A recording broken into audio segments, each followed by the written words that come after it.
আজকে আমরা আলোচনা করব প্লেটোর সম্পর্কে।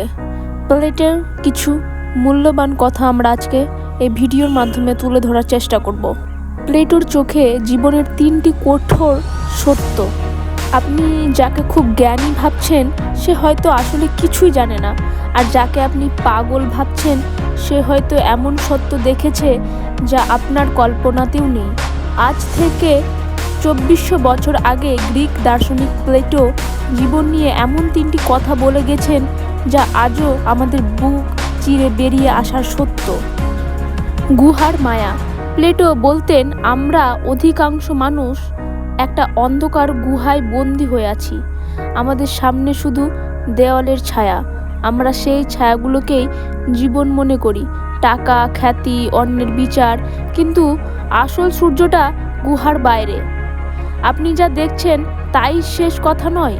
আপনার সীমাবদ্ধ চিন্তার বাইরেও এক বিশাল জগৎ আছে। নিজেকে জয় করাই সেরা জয়। প্লেটোর একটা বিখ্যাত উক্তি হলো, সব বিজয়ের মধ্যে নিজেকে জয় করাই হলো শ্রেষ্ঠ এবং প্রথম বিজয়।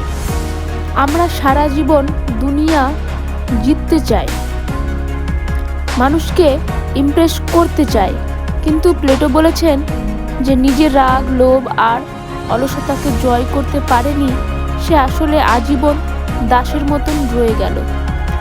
আপনার সবচেয়ে বড় শত্রু আয়নার ওপাশে দাঁড়িয়ে আছে। দয়ালু হন, কারণ সবাই যুদ্ধে লিপ্ত। আমরা মানুষকে বিচার করি খুব সহজে, কিন্তু প্লেটো শিখিয়ে গেছেন প্রত্যেকের প্রতি দয়ালু হও, কারণ তোমার সাথে দেখা হওয়ার প্রতিটি মানুষই কোনো না কোনো কঠিন লড়াই লড়েছে। কারো ভেতরের ঝড় আমরা দেখতে পাই না, তাই সমালোচনা করার আগে এটুকু সহানুভূতি রাখাটাই প্রকৃত মানুষের পরিচয়। প্লেটোর দর্শন শুধু বইয়ের পাতায় নয়, আপনার প্রতিদিনের সিদ্ধান্তে লুকিয়ে আছে। আপনি কি আজীবন সেই গুহার ছায়া দেখে কাটিয়ে দেবেন, নাকি নিজের সত্যটা খুঁজে বের করবেন?